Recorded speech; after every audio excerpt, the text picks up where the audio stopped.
You are now listening to the voice of horror. Lock your doors, bolt your windows, and turn off the lights. Make sure the kids are safe at home, cause you're headed to the Night Watch Zone.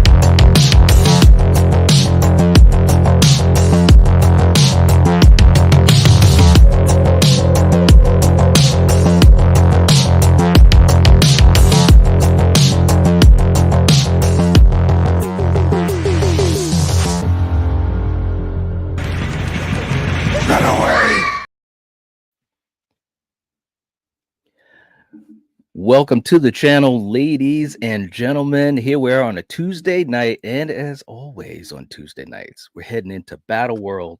Kills with me, of course, and Eric. Guys, hey, look, man, sometimes you got to have a sequel, baby. And we're having a sequel to last week's episode, which was, it was a slobber knocker, man. It's going to be so much fun tonight.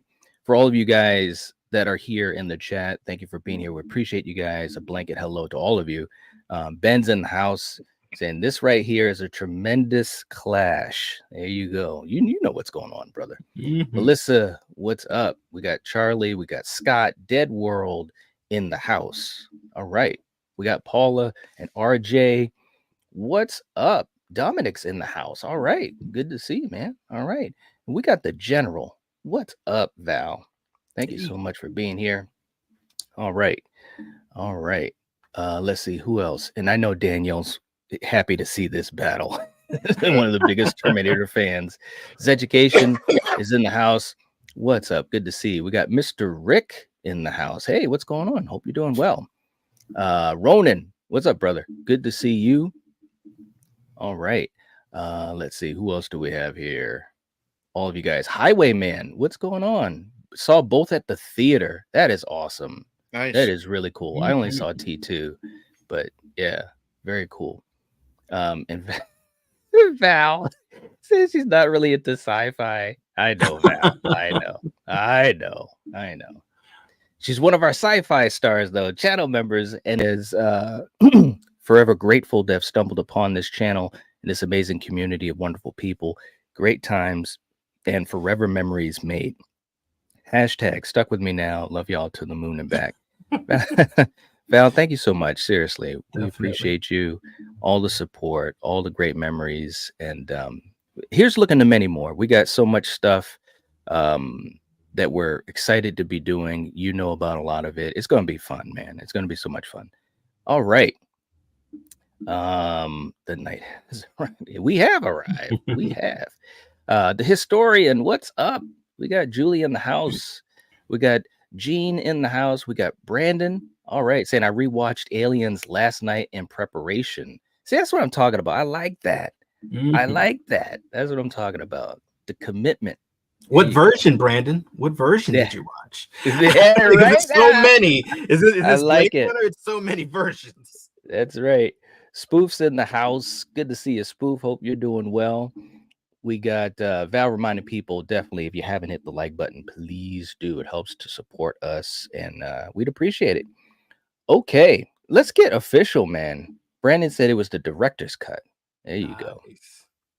There you go. It's a good one. It is. It really is. All right, let's get official here, Eric. Can you tell us, who is in corner number 1 tonight officially? You got it. This competitor said that he'd be back, and he was right. However, this time his mission priorities have changed. Now he's on our side. With some upgraded weapons and both the future leader of the Resistance and the future leader's mother at his side, his opponent tonight will realize that any attempt at a victory will not be easy money.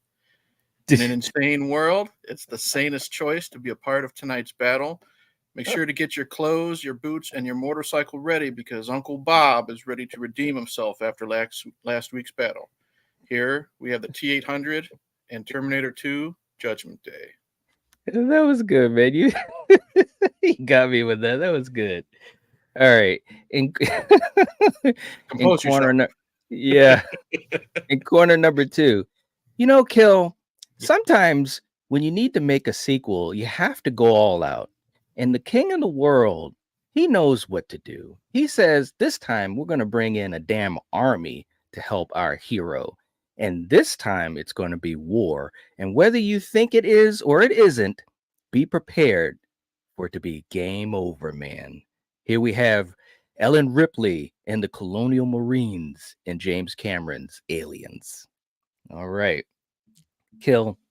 Let's do this, man. Kill's commentary time. What do you think, man? Well, look, we got Cameron squared going on here tonight, guys. The King of the World versus King of the World. Look, guys, even if you're not a sci-fi fan, these two movies are mega blockbusters. Say what you will. I mean, they are the tops in the genre.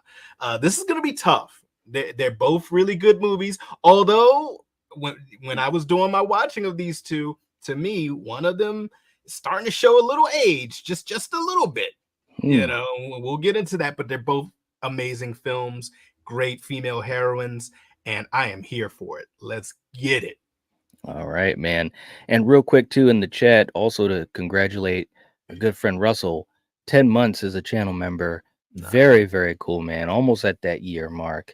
Saying, what do you hear? What do you say? And congrats to Val. See, that's what I'm talking about, man. Everybody's just so supportive of each other. And Russell, you are a prime example of that. Thank you guys so much. Seriously. And Russell, you rock.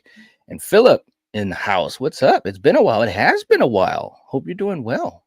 Thanks for being here. But do you hear it, Kill? Do you hear it? Is someone coming to the arena? Maybe from a different time period at that. Is it claws and tails or exoskeleton?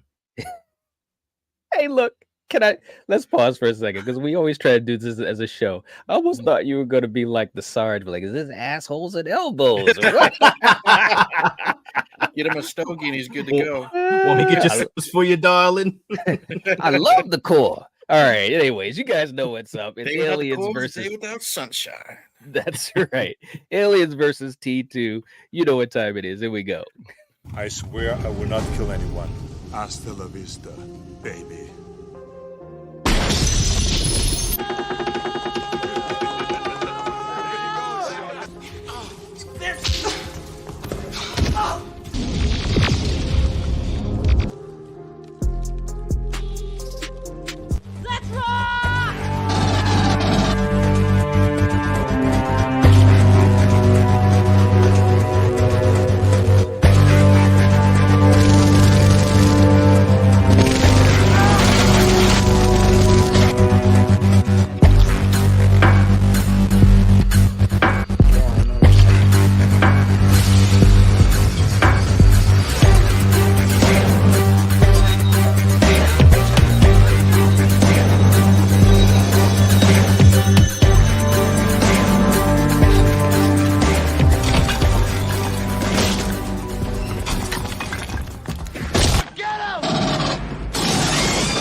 From her, you bitch!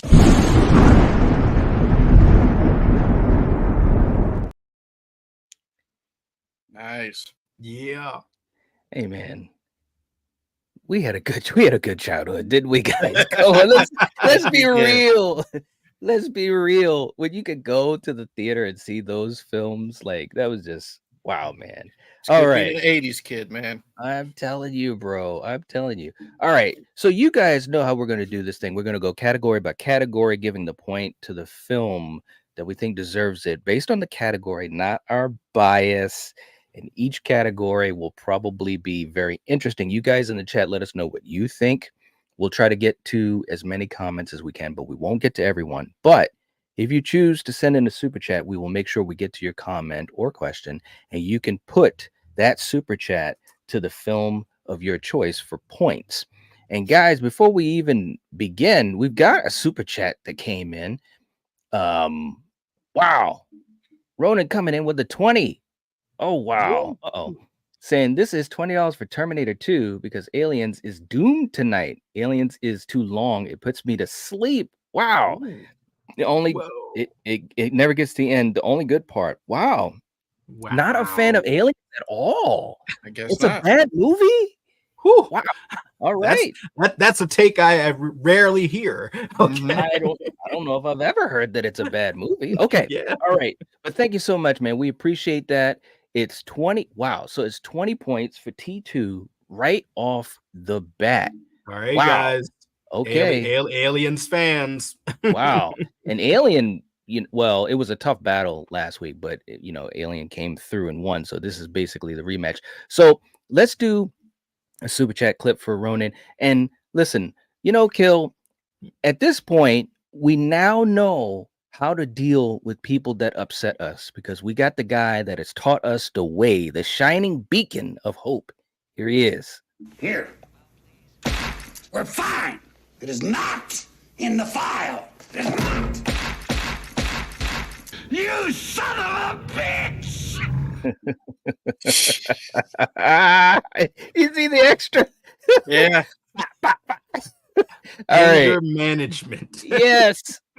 George C. Okay. Thank you so much, Ronan. Seriously, man. We appreciate you so much. And man, wow, this is already starting off hot. So real quick too in the chat. And we also have Polar in the chat. What's up, Polar? That's awesome to see you. Hope you're doing well. Saying yo.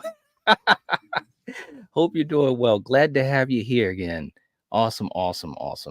Okay. And for the rest of you guys coming in, thank you so much for joining us. We appreciate it. We see you guys. We'll try to get to as many people as we can as we begin this battle. And Scott, it's fine. That's right. All right. So let's do this as we always do it, starting with the poster kill. We're going to start with the poster. So we've got the poster for Aliens, and we have the poster for Terminator 2 Judgment Day. Who gets the point and why, bro? Man, that's tough. I love them both. There's no lying here. I gotta go with T2.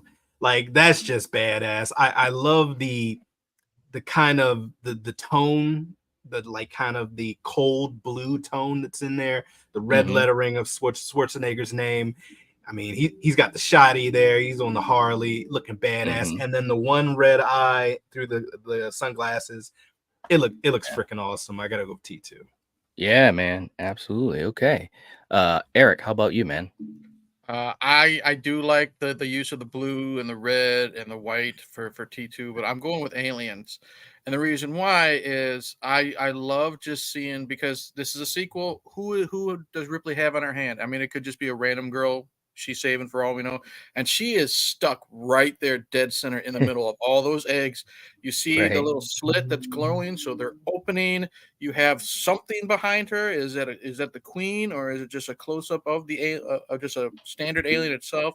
It just shows to me that she's like right there in the danger zone. You know what I mean? So we have no idea what's in store for her and whoever it is she's rescuing. Yeah, good point, man. For me, this is tough, man, because woof. Yeah, exactly.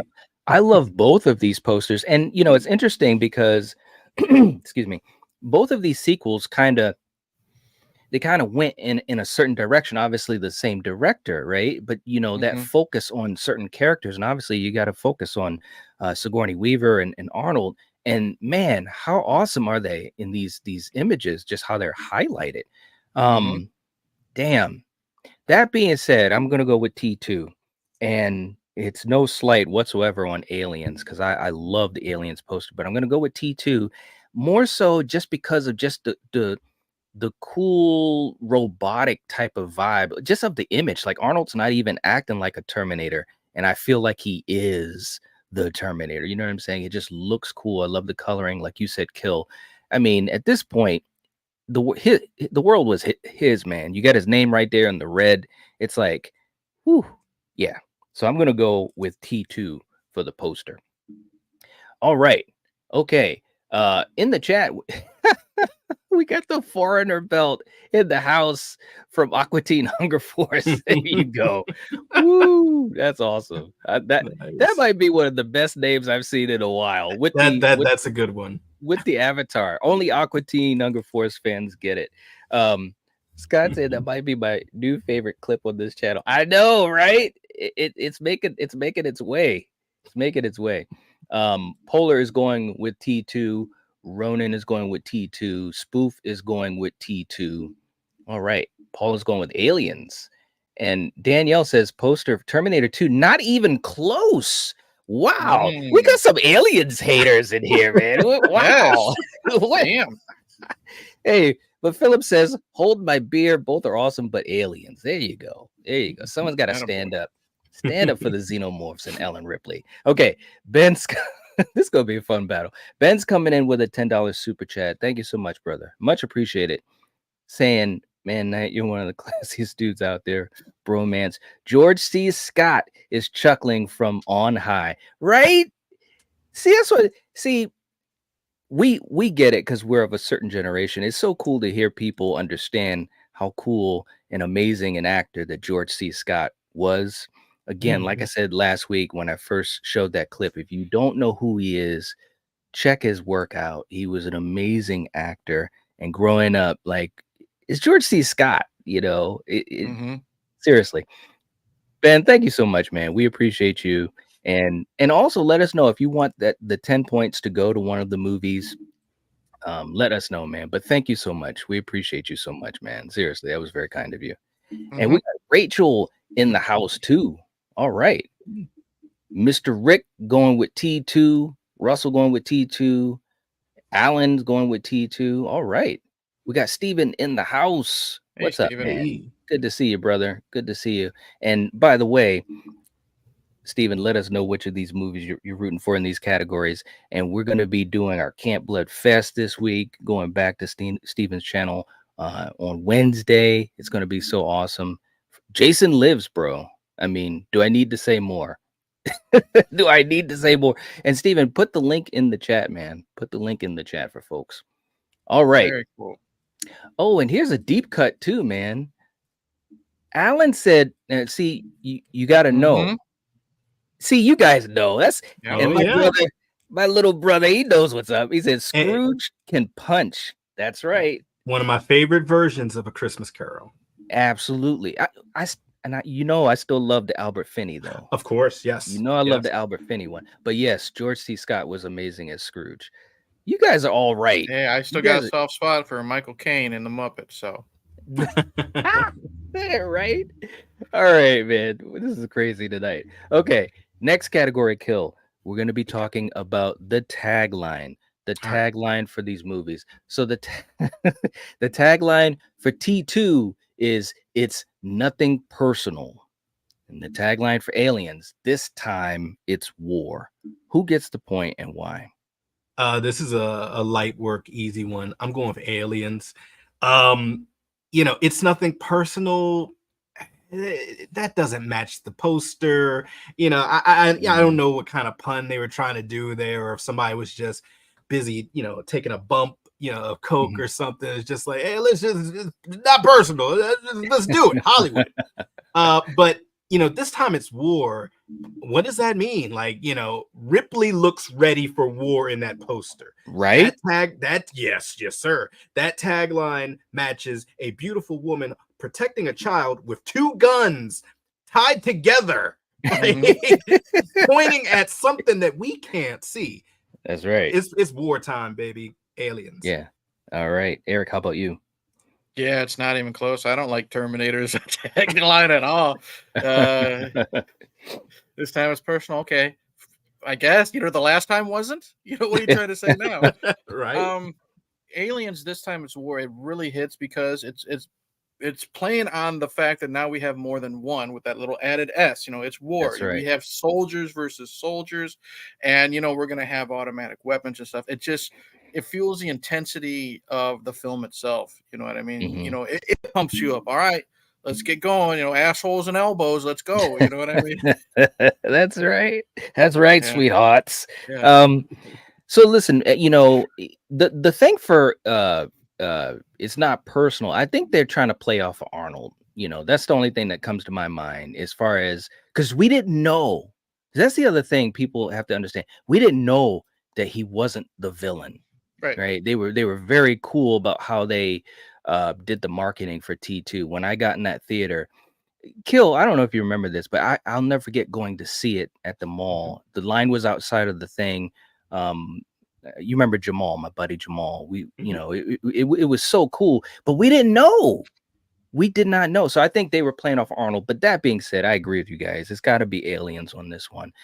This time it's war. I mean, look at all of these eggs, bro. It's like, why would Ripley, who's one of the smartest characters in movie history, be in the middle of all that? So the curiosity is on so many levels. So I got to go with aliens on this one. All right. Let's see. Steven saying, I like the aliens tagline better. There you go. All right. Let's see. Hollywood guy in the house. What's going on? Saying it would be aliens. All right. Okay. And yes, we are definitely going to find out which is the best sequel as far as Battleworld is concerned. Rachel saying tagline goes to aliens. I agree with Kill. T2's tagline doesn't match the movie. And there you go. There you go. Okay. Let's see. Mr. Rick is going with aliens. Okay. All right. Ben is going with aliens. Okay. Very, very cool. All right. Next category. The opening, Kill. The opening. Ooh. Who gets the point and why? So this is one of the ones in my mind. I was like, this is gonna be hard because they're both doing different things and they're both doing it well. Aliens is doing a lot of world building and picking up from, well, what happened to Ripley? Let's see what's going on with her and what's going on, with the company and civilization since she's been in cryosleep.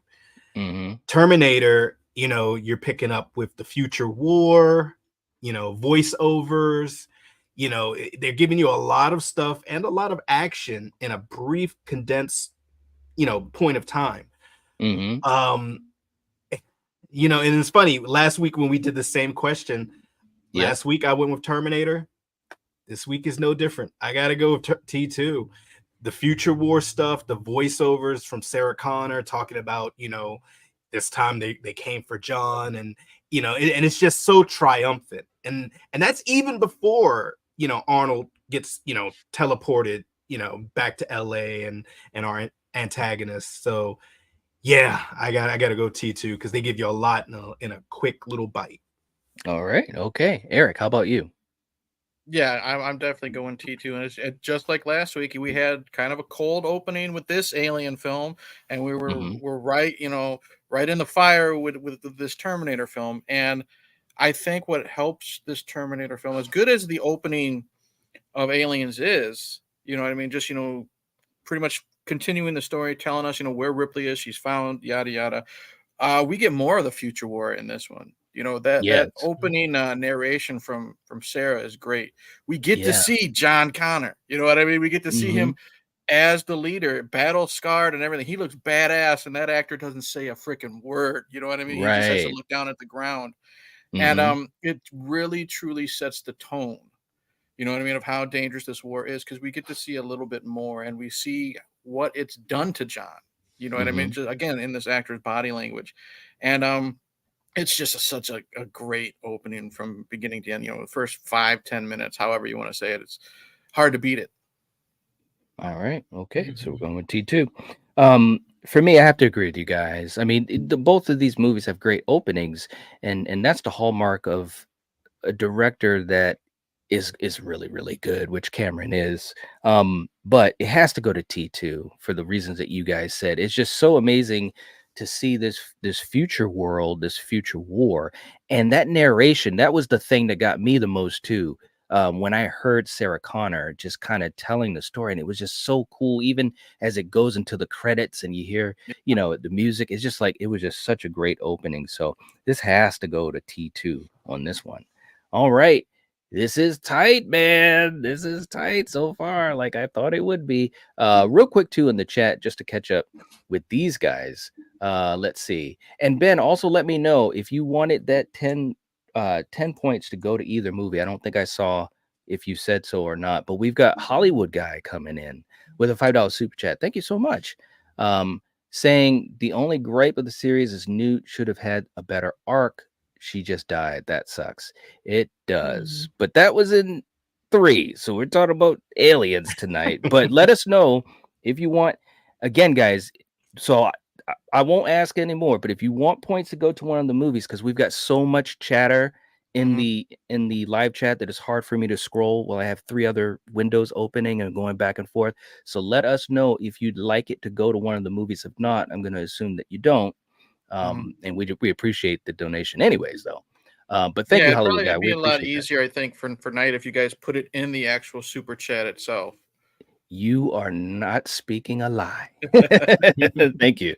I appreciate that. All right. Next category. The music. The music kill. Once again, man. Last week, whoo, it was crazy. And this is the other question that I was like, oh, I'm dreading these two because I love the music of both. Yeah. Once again, there is no lying here. Yeah. And look, when Sarah's doing the voiceover and you start to see the flames and that title kicks in, man, between that opening bit of music, the motorcycle chase in the aqueducts of LA, God damn it. I mean, it's just, it's so good. And that's no slight against Aliens. Right. The music in Aliens is amazing, but there's James so Horner. many, there's so many scenes and tunes from T2 that there's no lying here. I got to go T2. All right. Eric, how about you? Yeah, you guys know me. I always say, what if the music, how does the music help the movie itself? And Kill did that last week too. It's got to go T2. You know what I mean? The Aliens is kind of like Alien. It's subtle music. You got to listen for it. And even if you take out Guns N' Roses or any of that other stuff, you're still hit right in the face with a brick when it comes to the T2 music. And the way it sets the tone. Again, that opening credit scroll where the playground is on fire. And then we finally get the dun dun dun dun dun as we get a close up of the T-800's face in flames, looking like your worst nightmare. That fits perfectly. The score when Robert Patrick is chasing the cop car. You know what I mean? Yes. Or when he's chasing John Connor. When John's on the bike. It fits perfectly. There's spike of intensity, and it fits more with the music. And then when Arnold's doing his self-sacrifice, you have that little sad type of music. And again, it fits the tone. You know what I mean? So T2 nailed it big time. All right. For me, this is close, closer than my answer will be. The thing about T2, again, it's a souped up version of what we got in the original film, which was a great soundtrack in and of itself, of course. But and it's so orchestral too, and just the different beats that it has, like you guys said. James Horner with Aliens, man, it was a lot of great moments of music, the tension, sometimes just the little sounds, as they were tracking the aliens and so forth, and you're just waiting to see when it's going to attack you and so forth. But I do have to edge it out to T2 on this one. And I think that, like you said too, Kill, it had heroic music as well. It had sad music. It had a whole bunch of different emotions that Brad was able to evoke, throughout this soundtrack. And I'm not counting the regular music like the Guns N' Roses, but of course that's an amazing. That's still on my Spotify, and when I'm working out, I still play that. But yeah, this has to go to T2 for the music, no doubt at all. Both are great, but I got to go with T2 on this one. Can I give a shout out to one piece of music from Aliens? Sigourney Weaver, Ellen Ripley driving that tank in to save the Marines. Think back in your head, everybody, that music. Dun, dun, dun, dun, dun, dun, dun, dun, dun, dun. Like that music where she's like, get out of the way, you had your chance. She's going in, like, get your men out of there, Gorman. And she's like, move your ass. And she's just driving this badass tank. And that music kicks in. Yeah. Damn it, it's good. It is. That's what I'm saying, man. It's so close, bro. You know, I have both soundtracks. Julie letting people know, definitely, could you hit the like button? We have 37 people in the chat, only 26 likes, guys. Come on, guys. Let's hit the like button. That would help us out so much. We'd appreciate it. And also, Julie or Val, if you guys could put the links in for Friday 13th 6 on Steven's channel and Friday 13th Part 2 from us on Thursday night for Camp Blood Fest, we'd appreciate that. And thank you so much. Porter Belt said Alien 3 versus T3, a battle between two hated sequels. I don't know if I want to say, well, it's interesting. It's interesting. I think underappreciated. Yeah. Well, one is definitely, put it this way, one is definitely more hated than the other, I would think. At least in circles that I walk within. Yeah. Okay. Let's see. We got Jotto in the chat. Ronan saying, you're telling me a company of Marines can't take the xenomorphs on, but one woman and a child survive. Wow. Yeah. Well, she has previous experience, and they don't. That is true, man. That is true. Wow. Brandon saying, not even lying. The opening note of T2 hits me in the feels. Yeah, man. Absolutely. No, I agree. And we got Hollywood guy coming in again with a $2 super chat saying 5 points for Aliens and 5 for T2. All right. Wow. Okay. We got it 5 and 5, and Terminator is still way ahead. All right. And he said, you choose where? No, man, you choose. Do you really want to split it? Let us know. Let us know, because I've got it split. All right, guys. Hey, SPC, what's up, man? Saying, hey, night, Aliens all across the board, no questions. Well, I'm going to tell you what. Aliens is in trouble because Ronan is coming in with another $20 super chat. Another 20 please. Wow. He says, a reminder, I do in fact despise Aliens. I'm still not done. Well, there you go. All right. Okay. Hey, fans of the Aliens, come on, guys. And Strange Monkey in the house too, saying, don't make me choose ease down. All right, there you go, man. But look, hold on, listen. But let's just throw it out there. All three of us on the panel agree both of these films are amazing. We've already said that, right? Okay. Yeah. All right. Or else we wouldn't have the battle. Right. We wouldn't do that. All right. Real quick, too. Let's see. Philip saying one thing we can agree on is both movies are badass. Have badass mama bears. There you go. All right. Okay. Next category. The characters. Okay. I want to hear about this one. So we're counting all the characters in these films. Kill, break this down. Which movie gets the point for having the best characters? Sometimes all are involved. Okay. Sometimes quantity is not quality.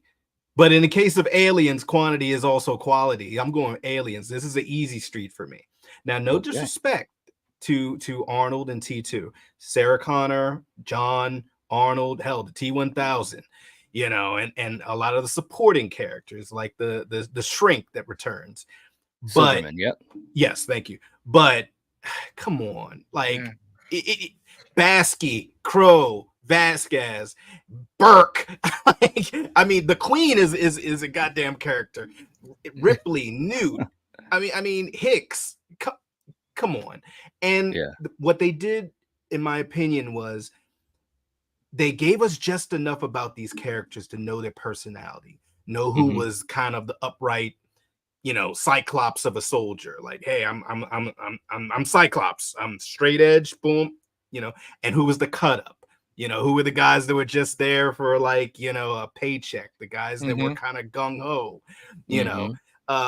Bishop is in. I mean, it's so many great characters where you get more about their personality in very little quick bursts, and it sticks with you. And just like what they were able to do in Alien, you believe it. You believe these Marines have done numerous sorties together. You believe in, their commander. I mean, he comes out of the cryo tube and puts a cigar in his mouth. All right, this man is ready. Some shit. He is ready. and of course, Ellen Ripley, Sigourney Weaver ties it all together. It's just an amazing cast. Aliens. Yeah. All right, man. Eric, how about you? Yeah, hands down, it's Aliens, because it's again we get more. I mean, look at how we were starting off Battle World, quoting Apone, you know what I mean? And he's in the movie maybe 10 minutes, if that. Right. And it does show that this is just another day in the office. She claims she saw an alien once. Whoop de fucking do. This is what they do. A bug hunt. And you have your little cliques too. You have Vasquez and Drake, and then you have Burke is a great villain. You know what I mean? Yeah, Paul Especially Reiser. because it's Paul Reiser, Mr. Mad About You. You know what I mean? You right. expect that from him. Ripley is great. Newt does what she needs to do, and she's likable. She's not kind of because for me, child actors are hit and a lot of miss. This girl really hits it. You have Hudson, who is like that, the big dumb jock that you don't want to be friends with, but you've known him for like 20 years. He might as well be part of your crew type of thing. They all have these personalities that are so different, but they mix well. You could tell that this is a team that's been together for God knows how long. They're sick of each other, but you know what? It's a paycheck, and that's what I like. So, yeah, definitely absolutely. Aliens. Okay, all right. Real quick in the chat, Philip saying, now this is impossible, but all the characters are great. Aliens. Okay. Hollywood guy saying characters, I go for Aliens. Danielle says T2 for characters, even though a few characters were in both. Okay. Foreigner Belt. Yep. Foreigner Belt says Aliens for characters all the way. Hudson, Hicks, Vasquez, Apone, Ripley, Newt, Bishop, and the rest. All memorable, all lovable. All right. Wayne going with Aliens. Ensemble cast rules. All right. For me, this, and it's funny when we have these great movies like this week and last week. Rarely do categories have a big gulf between them, but this is one of them. This isn't even close. This goes to Aliens, and I'm going to tell you why. I mean, obviously Arnold is Arnold. He's one of my favorite actors ever since I was a kid in the 80s. But he's playing the Terminator, right? So he's great, but I mean, it's not like he's doing a lot of whatever on screen. I mean, he's other than the action. Obviously, Linda Hamilton is the standout, and she's fantastic. One of my favorite actresses ever as well. Edward Furlong was pretty good as well. But those are your main three characters. But then when you look at Aliens, look, Sigourney Weaver hit a grand slam in this movie because it's not just action and dealing with what she dealt with from the first movie, but also what's gone on in her life as far as losing her daughter and having to save this little girl, basically becoming a mother again. There's some great stuff that was going on with her character. But like you guys said, you got Michael Biehn, you've got the late, great Bill Paxton, you've got Lance Henriksen. I mean, you can keep going on and on and on. I mean, it's just, like you said first, Kill, quantity doesn't always mean that it's quality, but this is a great example of how it does, because this is a great ensemble cast. I mean, it's not even close. So obviously, I'm going with Aliens. I'm ranting, but you guys know what I'm saying. All right, so let's go to our next category, man. The scarier threat. Okay, so the scarier threat. Now, let me explain this. Yeah, please. Because this is always difficult for people to get when I make these categories. We are the characters in the situation at hand. So obviously for T2, we're in LA and we're dealing with what we're dealing with. Okay. And obviously in Aliens, we're dealing with what we're dealing with there as the characters. Kill, who gets the point and why? Okay. So based off of what you just said, I'm also adding this in. One counter to the threat is another Terminator, whereas Ellen Ripley does not have a counter xenomorph on her side. Right. Okay. There's no good xenomorph that's calling her mommy. Shouts out if you know, you know. That's right. with that being said, this is a war. And unfortunately, 85% of the Marines get wasted pretty fast, pretty early in the movie once they drop to the planet. I feel the bigger threat is aliens. And my reasoning for that is all of those colonists, for the most part, were turned into aliens. They were turned into drones, you know, and then on top of that, you have a queen there incubating more face hugger eggs, just ready for the next batch. Yum, yum, give me some. All right. They have weapons, you know, but, you know, Bill Paxton was like counting all the ammo. It's not looking good, man. You know, they you know, they have some weapons, but they're stuck on the planet because my girl Pharaoh unfortunately got killed. Shouts out to Pharaoh. Right. Best pilot ever.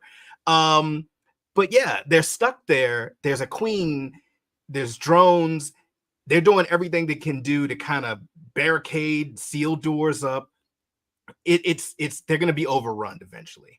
So the scarier threat for me is this entire colony of xenomorphs that also has a queen alien against these humans. All right, Eric, how about you? Yeah, it's definitely aliens is a scary threat because of the quantity. Now, no disrespect to the T-1000, that thing just, you know, pretty much ripped Arnold a new one. You know what I mean? And Right. Arnold got a lucky shot in on him. That there's no other way to say it. He got a lucky shot. But with aliens, eventually you're going to run out of ammo. Eventually, you're going to lose your entire squad, except for a little girl, one Marine, and an android. And eventually, you're going to have to fight the Queen. Ripley had to get into a gigantic power loader. So even if you get away from the planet or away from the infestation, how are you going? How someone our size, 6 foot, you know, whatever, however many pounds, how are we going to defeat an alien queen that's pissed off? Aliens. All right. For me, you know, I agree with you guys, and this is the reason why. And Kill, you said it right off the bat, is the fact that you do have a Terminator that is a protector. So you've already got an advantage. You've already got an advantage, which we might see in later categories, interestingly enough. But you know, for aliens, these guys, they're on their own, you know, and although they're well equipped and all that, it's like I love how you worded it, but you're right. You don't have a xenomorph that is trying to aid you in the battle, right? So I think this one is an easy one. And not only that, but also in Terminator, if you are dealing with this situation, you do have places that you can possibly hide. I mean, John actually was able to evade, you know, being killed a little bit on his own as a kid, you know what I mean? So this has to go to aliens as far as the scarier threat. Okay. All right. Let's jump to the chat. Highwayman saying, dig 'em both. Aliens gets the characters. Give credit to the star. Schwarzenegger's name blasted on the poster. All right. Let's see. Who else? That's right, Alan. John had that friend with the cool mullet and the boombox. He did. Yeah. Hey, he was a ride or die. That's right. That's right. And we got Ronan coming in again. Another super chat. Good A Lord. $20 super chat saying T2 all day, every day. Cyberdyne Systems Series 800 would tear through the Marines and aliens. I'm going to throw up now from using the word aliens too many times. Oh, jeez. All right, man. Wow. But the alien blood acid would melt the T-800. That's true. So as soon as he tears through one, his hands are going to melt. I mean, Yeah. I'm just saying. Got a point. I'm just saying. So literally the first one you kill, that's your ass. T-800. Yeah. All right, man. Let's do a super chat clip for Ronan. Let's go back to some of the old school, man, and have some fun with this, man. Thank you so much for the super chat, though. We appreciate you and all the support, brother. Here we go. Don't worry about your neighbor, cause your neighbor ain't worried about you. Oh, hold on. Sing something, y'all. Sing. That's it. They gonna sing something for y'all. Jesus, I thought I had polygrip on these. Y'all sing. How your teeth fell out.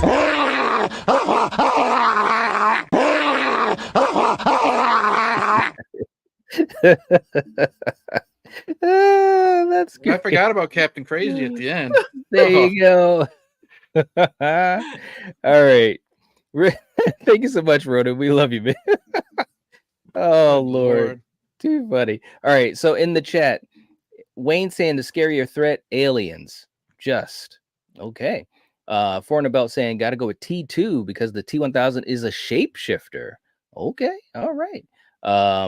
Danielle saying, of course, T2 is a scarier threat if I'm the target. Aliens, those were soldiers that chose that threat. Listen, look, we're just saying you guys are too funny. You guys know what the answer really is. Good. All right. I love the qualifiers. I know. Alan's going with aliens. Ben's going with aliens for the scarier threat. Okay, all right. Russell's going with aliens. Okay. All right. Scott says probably the xenomorph. Okay. Ronan saying scarier threat. I'll be honest this time in nice aliens. At least in T2, you're on your own planet. There you go. See, there's no lying. You gotta be honest. There you go. All right. Julie says we're at 34 likes. Thank you so much, Julie. We appreciate you keeping track. Okay. Let's see. I think I caught up. Ronan said, I hate to admit it, Killian, but you got me on checkmate on that one. There you go. Good Love point. you, brother. Oh, man. Brandon saying, with xenomorph blood damage to T1000 since it's not flesh? Well, I mean, hey. If it was damaged burned. by the molten steel, I don't see the difference. Yeah, good point. All right, man. Next category, the story itself. The story itself. Kill. Who gets the point for the story? A to Z, what the story is. Who gets the point? This is tough. They both have great stories. Both are continuations of the overarching, universes they represent, but they expand a little bit. This is tough, and normally I really love time, stories that deal with time travel and so forth. But in a way, how I'm gonna quantify it, they both deal with time travel. One person is in a cryo sleep for 50 years, and another one, people coming from the future to save the past. I'm gonna go with aliens, and my reasoning for that is, yes, you have all the action, you have the space marines, shouts out to Space Force, respect. You have all of that, but then on top of that, you have a woman who, if you really think about Ellen Ripley's life, it sucks.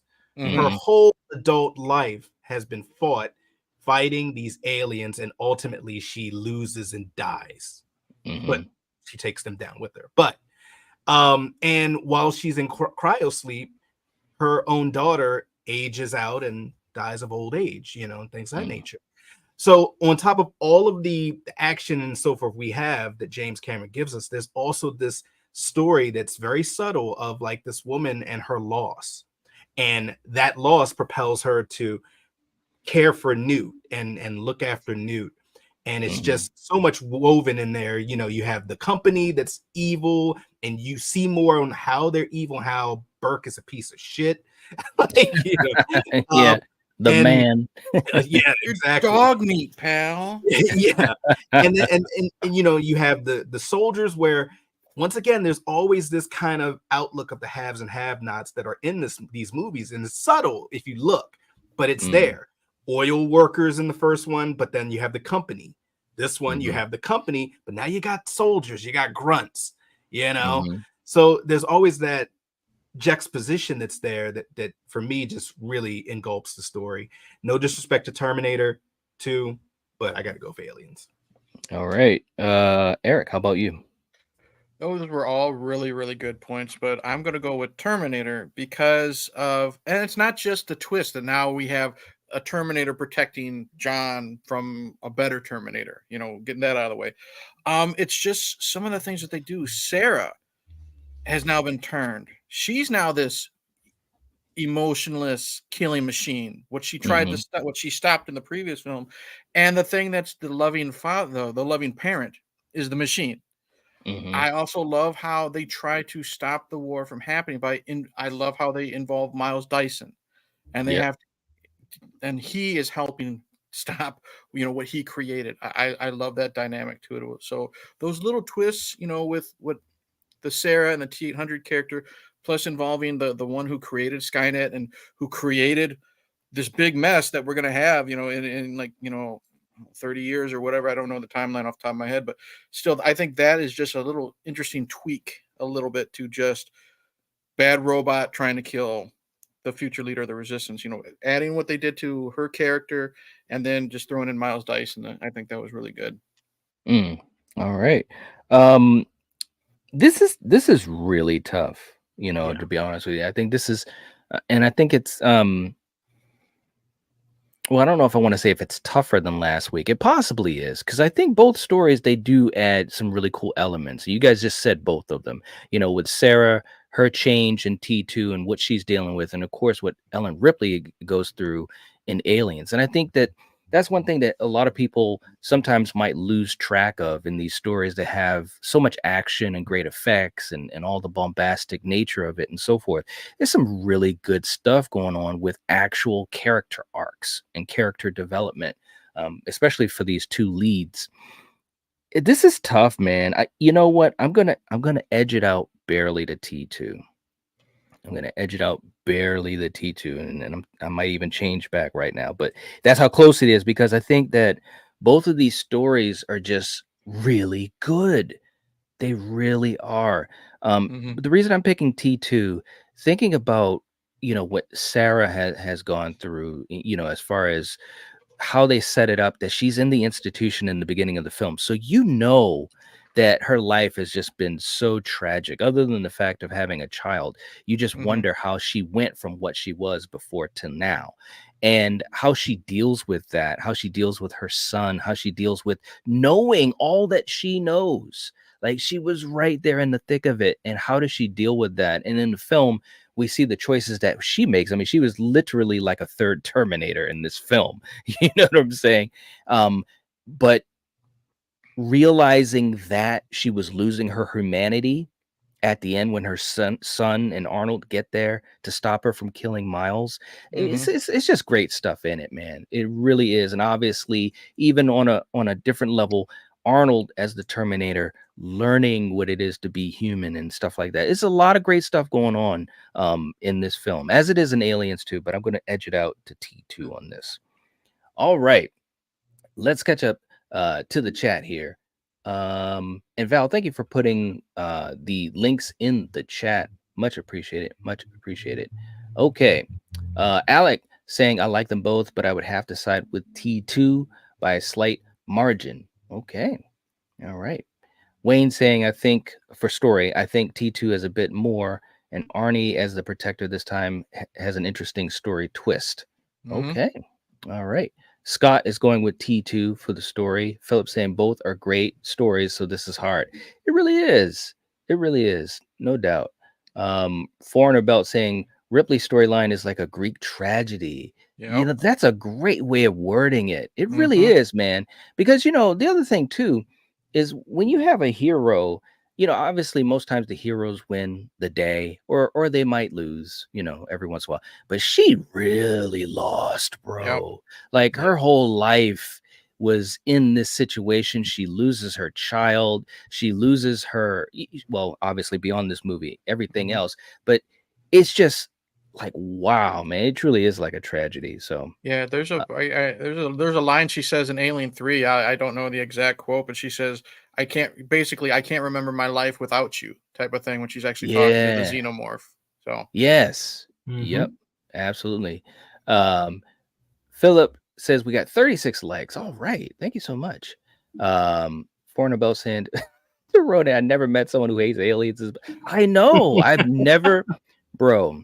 And this is coming from the 80s. And I can honestly say, probably as much as anyone in this whole place that's showing age, I've never heard of anyone that hates this movie like that. I mean, there's people that, it may not be their cup of tea, but that is so true. I've never.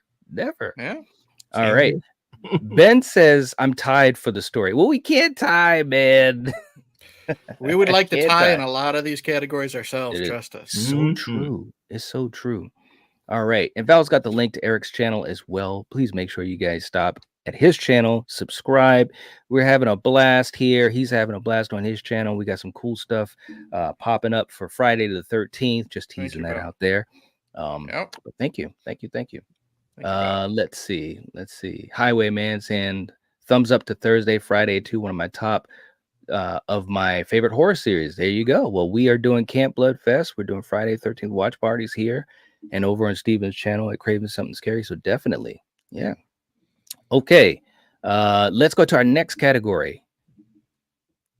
Cameron versus Cameron. So here's the question, Kill. As a director, which film do you think he should get the point for his efforts from A to Z? They're both great. He did a great job for both. The only difference is one is him kind of reprising and doing a sequel to a movie he did the original, whereas the other one, he's stepping into really big shoes. I'm going to give the point to Aliens because not only did he have to pick up the lore and the tone that Ridley Scott had and that he had, achieved with that, he had to bring something new to the table, which was more of the action and the war. He had to up the stakes, but not jump the shark, which he did not. He had to expand on the lore. Who's making these face hugger eggs? What else is going on? Where else in the universe are these things? What happened to Ripley? What happened to the alien that she killed, or did she kill it? If you know, you know. So it's so many things that he had to get right. And then on top of that, the huge ensemble cast of great at the time young Hollywood actors and actresses that he had to juggle, the special effects, creating apparatus to do certain shots and to get new types of effects. I mean, it was just so much to it. No disrespect to T2, but essentially he's coming back to something he started and is evolving it even more. He's working with his two leads from the last movie, evolving them more. So yeah, I barely will give it to Aliens. That was well said, man. You put an interesting angle in that. All right, okay. I always look for that loophole when it's two. It's two movies I really love. Like, how can I? Yeah, you caught me off guard, but that's cool though, man. All right, I try. Eric, how about you, man? Honestly, I 100% agree with Killian and with what he said, because again, you have big shoes to fill with following Ridley Scott's Alien. You know what I mean?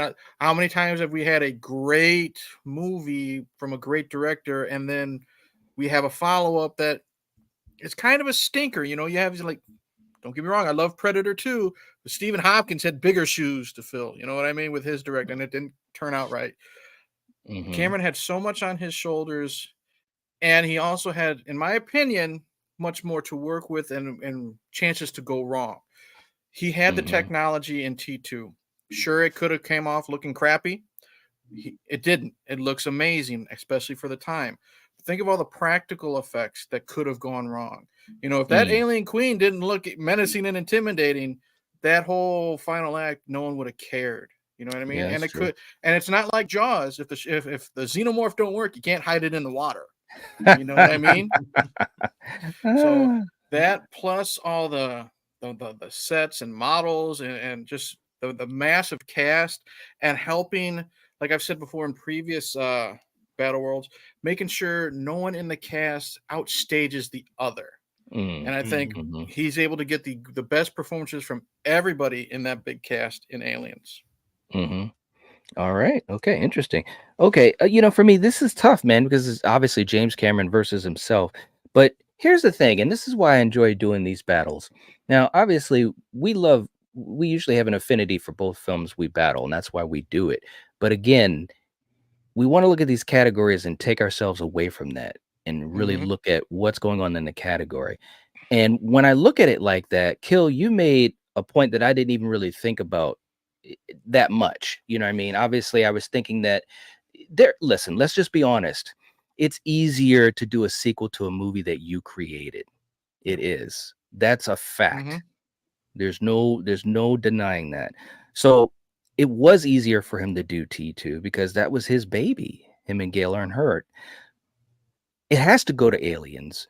And here's the other reason. This is where I was coming from, is the fact that when you're dealing with something that has, these different creatures and these different sets, and you're in space and you're also on land, no matter what planet it is or whatever, there's so many ways that you could go wrong. Because if it doesn't work, if it doesn't look right, if it isn't feasible, if something's off or whatever, you're done. You're absolutely done. To shoot in what's Los Angeles is obviously a lot easier than shooting a film that has you in space. There's that's just logic. But Kill, like you said, the fact that he basically took the idea he had in Terminator and evolved it, and he did a great job doing that. But that's easier to do than to step in the shoes of Ridley Scott and a horror film and change it. That's the thing. That's what I wanted to say. The fact that he turned it on its head and had the action involved in it, that was a big move, man. And it could have gone so wrong, because if you're not invested in that film, you're done. You're done. So I got to agree with you guys, man. This has to go to Aliens. All right. Okay. In the chat, Paula is going with Aliens. Wayne going with Aliens. Ronan's going with T2. All right. Foreigner saying, for director, I have to go with T2 because the brilliance of Cameron, he decided to turn the idea of the Terminator on its head and make it a protector instead of a boogeyman. All right. Okay. Alan going with Aliens. Okay. Scott going with T2 because, now this is interesting. He's looking at it the other way. It was a continuation of his original story. So he's saying that Cameron did a better job directing for T2. All right. Let's see. And we got Ginger Ninja in the house. Hey, what's Ginger. going on, man? All right. Hope you're doing well, man. Okay, let's see. And Ronan saying, don't take my opinion seriously because I based them off of this movie is more fun. Okay, well, listen, but we got to look beyond that. That's how we're. Yeah. Let me just say this. That's why we created this series, to look beyond that, because I could easily just say, well, this movie's more fun, so it's just better in all respects. Right. No, that's. I mean, you could do it that way, but we're trying to actually challenge ourselves, and a lot of times going against movies that we love. Yeah. All right. Let's see. Alan said Jaws would eat these movies alive. Well, Jaws is amazing. There's no doubt about that. It's one of my favorite films. All right. Let's see. Troy's in the house. What's up, man? Saying Cameron for Aliens. Troy. For all the points mentioned. Also, not that Aliens is low budget, but I feel like he was able to stretch the resources available to greater length. All right. Okay. Good points, guys. Good points. All right. Highwayman's going with T2. Some goofs on the practical effects, but no big ones. Okay. All right. Okay. Next category. The effects. Okay. So we're talking about everything involved, practical, digital, puppetry, all of that stuff. Kill. Who gets the point and why? This is very tough. And my reasoning for that is, other than the T-1000, which is amazing, and to me still looks great, and Arnold when he's battle damaged, there's not much more special effects. Like, I mean, as far as the showcase for T2, it's mainly the two Terminators. They have an arm and a glass, looking glass. Okay. But when you look at Aliens, I mean, you have all of the drones, you have the face huggers, you have the Queen, you got an anime movie at the end where Sigourney's in a mech. I mean, it's a lot going on. This is tough. But once again, there's no lying. that T-1000 is really good though. I gotta go T2 because that alone, like when I first saw that, as jaw-dropping as watching the Queen alien was, when I saw that, you know, and once again, I kind of did this for the last one, and I'm gonna do it for this one.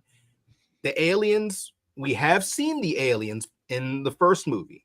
We have not seen a Queen. Now, of course, the drones look slightly different than the big chap, but we have seen a xenomorph before. They move a lot different in this one.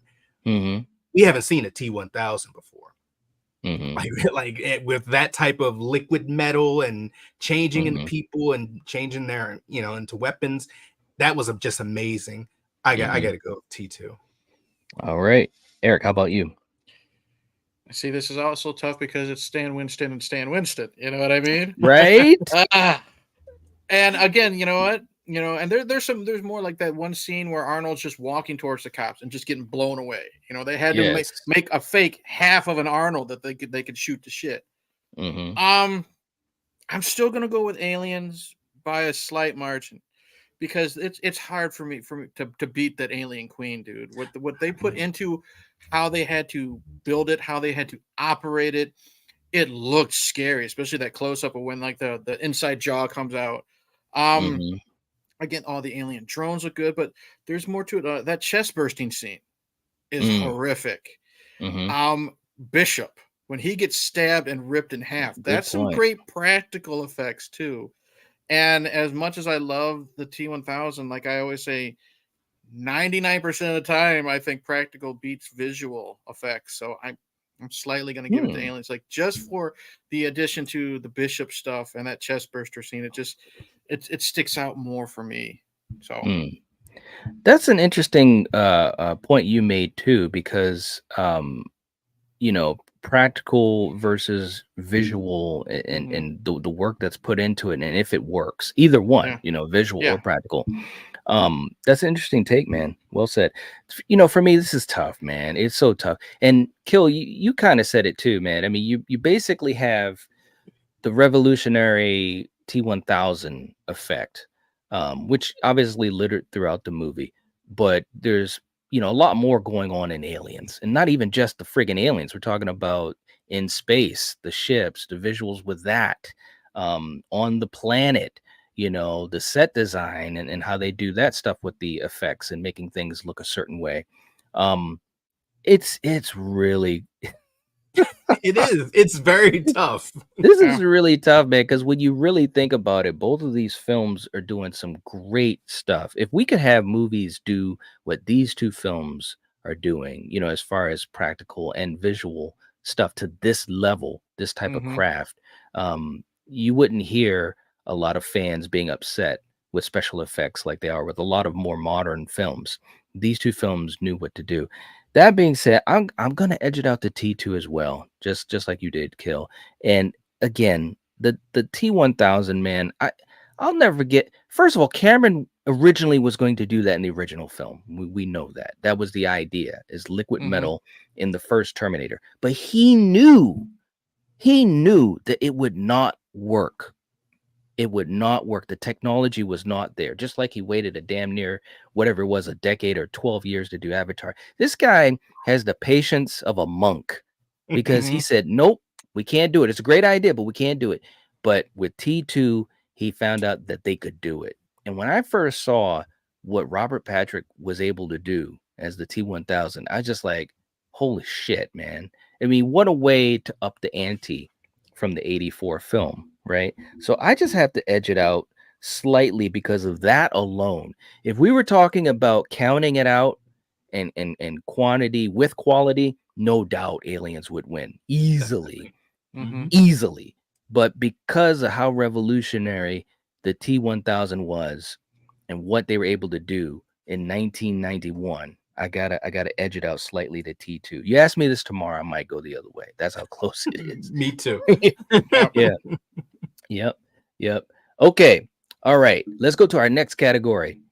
Your favorite scene. Your favorite scene, Kill. What do you think? Oh man. You know,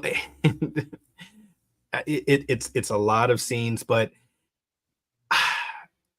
And it's mainly just because of Sigourney's acting.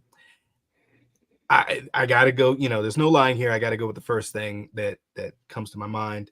And it's when she goes to the Queen's chamber. She goes to the Queen's chamber and she realizes where she, like literally what you see on the poster, where she's standing, and she's looking around. She's like, what the fuck? Like, what is going on? and us as the viewers, we're on that ride with her because we're like, what is this? And the way that the camera shows the back kind of orbus tail where the eggs are being dropped, and then it pans over, and then it does this effect where it pans back and you just see a giant Evangelion, shots out to anime, if you know, like just there kind of floating and looking, and you're like, is that a machine? Is it a statue? What is that? Like, oh my god. And then us as the viewer, we realize that's a giant freaking xenomorph. Right? Like, nobody knew about that. Exactly. No one knew about that. Like, what? Like, and then it moves a little bit, and Sigourney, her body language is so interesting. She's looking at it like mother to mother, and it's just kind of like, all right, hey, we're all good. But then no. And she just starts burning it, and the Queen is like, you bitch, what are you doing? I'm sorry. That scene is just amazing because by this time she's the only soldier remaining. Hicks is injured, Bishop is guiding the ship down, he's in a tunnel somewhere chilling out playing Xbox. I don't know what he's doing. And she's like, look, I'm going to get Newt, like, this is not happening again. And that scene is just amazing, and it's terrifying. So can I say something? You just said something that's really, I mean, we already kind of said it, but it sticks out so much. This ain't happening again. You're not losing another child. Not today, Bob. Not today, Bob. I think that's a really cool element to this story, though. You know what I mean? And it was played out with a great character arc for Ellen Ripley. I think obviously this is the movie where she elevated herself to legendary status. Well said, man. One thing from that scene that is also really good is before she lets loose on that flame with the flamethrower on all the eggs, the alien queen's hissing at her, and Ripley just gives her that look, and then she just puts the flamethrower to one of the eggs. Yeah, she's like, well, I got an ace in my hole. You can be as scared as you want. I'll torture you. Right. There was a lot being said with no words. Yeah, exactly. And just like when the Queen kind of like made her drones go away, she just like looked like this, and he was like, okay, and looked like this, and okay, and it's just like, okay, there's an understanding here. It's like a gunslinger moment, you know what I mean, from an old Western. Exactly. It was De Niro and Pacino in Heat. There you go. You go after my guys, I'm gonna have to go after some of your guys. Yeah, it showed their intelligence too, man. Eric, how about you, man? Favorite scene? Ooh, that would have been my pick. I'm sorry. If this scene didn't pop into my head, and it's aliens, it's when Vasquez just lets loose, let's rock. Her and Drake and everybody, they're just going ape shit, and they're taking a bunch down, but they're sadly being taken down with the xenomorphs. And what I like is you have a great mixture of action with these characters I've already fallen in love with. You know what I mean? I fell in love with Vasquez when she is not putting up with Bill Paxton's bullshit. You know what I mean? And I love her camaraderie with Drake. But you take that and then you cut in all the chaos on Ripley's end and Gorman. They're losing contact. They can't contact. They're trying to contact Apone. He disappears and his screen goes, staticky and stuff like that. So we can see the action of what's going on, but Ripley and Paul Reiser and Gorman cannot. So, and then she's taken over control, and she's crushing aliens as she's driving that tank or whatever we want to call it. And then still no one gets out unscathed because Drake's death is still nasty to look at, when you see his face melting, and Michael Biehn, does that eat this with the shotgun in the xenomorph's mouth. Boom. It's just so much fun. It's so full of so much action, but again, the chaos. And it's not like chaos where you can't follow it. You still know what's going on every single bit of that whole sequence. When Frost gets taken out, Wisbarski gets taken out, it's just so It's just a perfect mixture. Got to go with that. All right. There's so many great scenes from these films. I mean, you could almost flip a coin and name so many. But the scene that first came to my mind was from T2, when Arnold is coming to the rescue of John right in the beginning, right outside of the Galleria, which was a great scene when you didn't know, for us that were back then that saw it, like I saw it in the theater, I didn't know that Arnold was going to be the protector. So when he pulled out the shotgun and then Robert Patrick comes around the corner and John is sitting there like, oh shit, I'm done. And Arnold says, get down. It's like, what? And it's like, oh shit, what? Like, it was like, man, there's no way that would have not have been leaked if that was coming out today. Oh God, you know what I'm saying? That would have been on no YouTube way. that night. Yeah, exactly. So, but then, John is on his little bike and the T-1000 is coming after him. And it's such a cool scene. Arnold's, reloading the shotgun one-armed. It's like, this is such a cool scene. We all tried that with our toy guns. We did. And we all failed. We did. Yeah, I couldn't do it. It's just great moments. And even at the end, when you have the explosion and Arnold's got the gun pointing, both of these movies look fantastic. When I did the intro for this, again, second week in a row, boom. It's so easy to do because you got the scenes right there. The way that they're filmed is fantastic. Arnold's got the gun pointed because he knows, hey, this may not be over. And as he drives away, you've got Robert Patrick walking through the fire. We see the T-1000, what he can do. It's just such a great scene, man. So I'm going to go with that one. When I saw that in the theater, man, we were all so hyped. Yeah, is incredible. I can't express how hyped we were through moments like that in this movie. So, and shout out to Robert Patrick because they actually had to redo a lot of that chasing because he was catching Eddie Furlong on the bike. When he was chasing after him, he was running so fast. That's right. Absolutely. Yep. All right. In the chat, Alan saying when Arnold breaks out the minigun. Yeah, that's a great scene, man. No doubt at all. Brandon saying the Galleria fight between the Terminators was one of my favorite sequences. Yeah.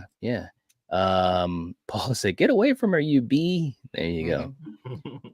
Foreigner saying aliens for the favorite scenes. Pick anyone with Ripley, driving the tank to rescue the Marines, confronting Burke, having a heart-to-heart with Newt, showdown with the Queen. Yeah, that's a good point too. With some good scenes between her and Newt. All right. Let's see. Scott saying the scene where Sarah escapes and roughs up Silverman. That's right. That was a great scene. Linda Hamilton, guys. I'm telling you, man. It was a good time, man. It was a good time. All right. Let's see. Ronan saying the favorite scene, the final thumbs up that Arnold gives when they melt him down. It used to make me cry when I was a kid. Yeah, man. It was sad, man. It really was sad. It's a good scene. Really good scene. All right. And these guys are talking about other movies. Okay, guys. All right. Next, better action kill. Better action. Which film gets the point and why? Wow. See, this is tough because in Aliens, once the Marines, for the most part, get aced out, like 85% of them die, the action gets very solitary. It gets very sparse. It shrinks a little bit, but it's more meaningful. Like, for instance, when the face huggers when Sigourney Weaver and Newt are stuck in the room with the face huggers, that's an action sequence, but it's on a very minute scale. Whereas Terminator, it's like, I gotta go T2 because the action in Terminator, it keeps ratcheting up to the point, like someone said in the chat, Arnold just pulls out a fuck all minigun and just blasts. He kills no one. No one. 0.0. Zero fatalities. I love that 0.0 fatality. Yeah, exactly. Right? I know. But wait, even before we get to the minigun, let's talk about the grenade launcher that shoots the I don't know, pepper spray grenades or whatever. He's tear thank gas, you. Yeah. Yes, tear gas. He's just shooting it in the chest. Like, nah, he doesn't kill that guy, but he cracked a few ribs. And he's just like shooting it at people. Boom, boom, boom. And then, it's like And on top of that, the T-1000 is just doing crazy stuff. He's on the motorcycle. He's in the he is. helicopter. Evil God damn. Knievel. I mean, it's like, come on. Actually, the more I'm talking about it, this is kind of an easy streak here. I got to go T2. I mean, it's just crazy action going on. So, yeah. All right, Eric, how about you? Yeah, I gotta go T2. I like the action in Aliens because it's more personal. It's more up close. Like what does Hicks say? I like this for up close encounters or whatever he says, type of thing. And it fits well. But from beginning to end, like what action? How can you top the action in T2? And it's not just that. What about the dream Sarah has when downtown Los Angeles gets blown to hell? You know what I mean? Yeah. That stuff. Or just why not have Arnold leave the back of the van, jump on the front of the helicopter, and then just blow with a semi-automatic weapon, just blow the T-1000 to shit. It's not going to hurt him. It's not going to stop him. But hey, we wanted 30 seconds of more mindless action. It's the hand-to-hand stuff is so good. You know what I mean? I love that. And the chase sequences, even if you take out the gunfire, that chase sequence when it's a helicopter chasing a van. Yeah, you know what I mean? It's hard cool to top that. That's one of the best sequences in the whole movie. Yeah, gotta go T2. Yeah. All right. For me, I have to agree with you guys. This has to go to T2 for all of the reasons that you said. And I think also because of the fact that, as we're going through this story, like you said, Kill, it's ratcheting up with the T-1000 as far as what he's doing. Like he's just going to bigger and bigger ends to get John. Like he's like if he could have called Superman in, he would have done that. You know what I'm saying? Like he's just going all out each time, more and more and more and more. So I think you gotta hand this to T2, where Aliens is is a lot more personal, and like you said, Eric, up and close. But this one definitely has to go to T2 for me as well. Okay. Ginger Ninja saying, yeah, what Kill said, the action becomes less explosive and more intense, thrilling, and suspenseful. T2 amps it up and keeps amping it up. Absolutely, man. Absolutely. And by the way, a shout out to Ginger Ninja and also Troy and May and DJ joining the franchise fans level channel members the other night. Thank you guys again so much. Awesome. We really appreciate that. We've got a really cool giveaway coming up for our September drawing. So you guys, you guys are gonna love it, man. It is so cool. I want it. It's not fair, man. But thank you guys so much. We appreciate the support. Brandon saying some of the action is hard to see in Aliens because there's some shaky cam. There's edits that make out what's happening. In T2, you could see the action more clearly. All right. Wayne saying a very tough category, like lots of them. Aliens for action. Ooh, by a little bit. Turning a sequel of a sci-fi horror movie into a hardcore action sci-fi movie with so many characters in the action. Okay. Well said. Well said. A Highwayman going with T2 for action. It keeps going and going and going. All right. Next category, the atmosphere. Kill, the atmosphere of the film from A to Z. Which movie gets the point and why? I'm going to go with Aliens. And this is kind of an easy one, at least for me. The atmosphere in T2, I mean, it's LA.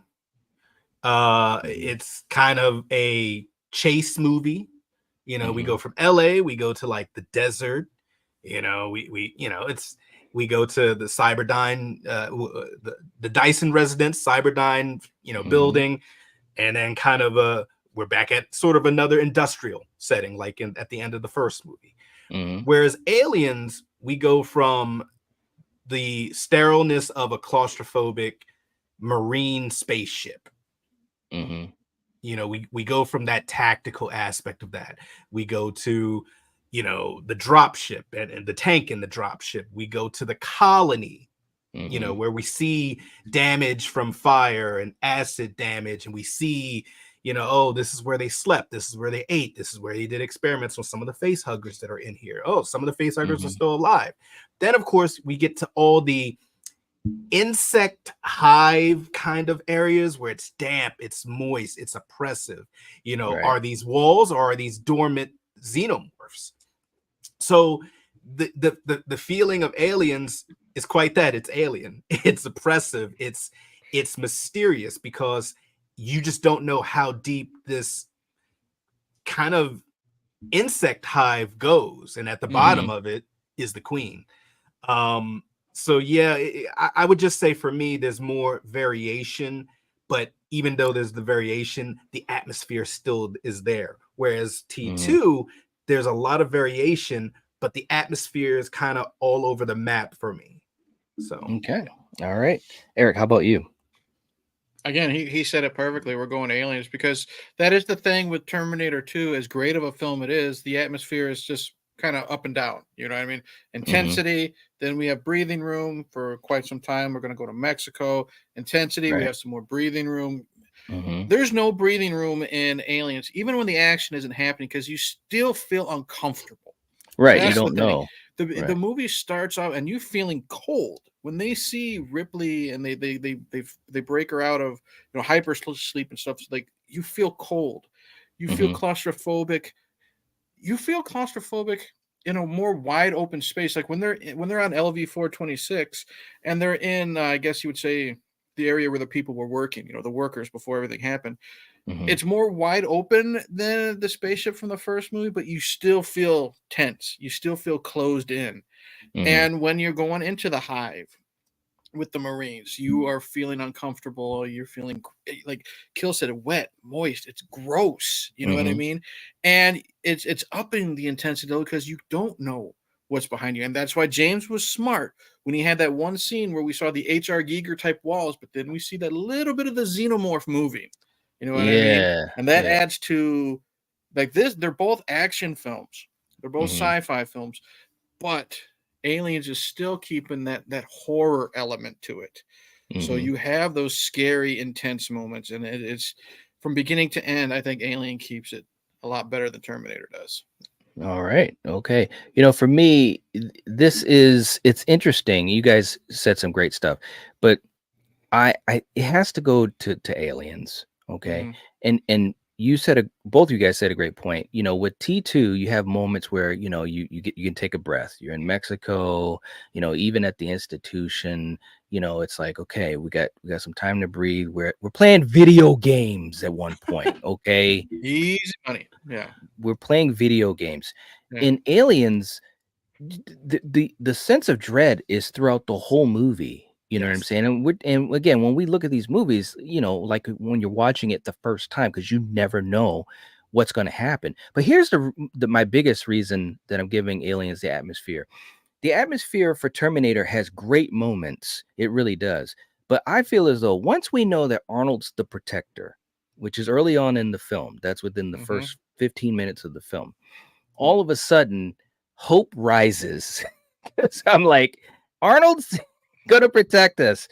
You don't have that in Aliens, right? You know what I'm saying? Because you know that these xenomorphs can destroy people so easily. And I just think, like you guys said, when you're dealing with an alien world or an alien planet, you got these drop ships and all this, and you're wondering, when is it going to happen? And that was one thing about the film that James Cameron played upon. Both these movies play upon their original film, and they both do it well. With Arnold, is he going to kill someone or is he the protector? They play on that in the beginning of the film, and even throughout the rest of it. I swear I won't kill anyone, right? Minutes before they came into contact with the xenomorphs, but you were just waiting the whole time because that it's going to happen. The characters in the film, other than Ripley, they don't know, but we do, right? So I just think the atmosphere for Aliens, it was more consistent throughout, and I think it was more tense, so I'm gonna go with Aliens on this. All right, real quick too in the chat, Troy saying 'twas mine and our pleasure. Yeah, man, thank you so much, man. We really appreciate that support. Cool. It really helps us out, man. It really does. So thank you again, all of you guys and everyone here too. Wayne going with Aliens, atmosphere of isolation. All right. Danielle's going for Terminator 2. It's kind of the reason why Terminator is one of my favorite franchises. Okay. Philip's going with Aliens. Alan's going with Aliens.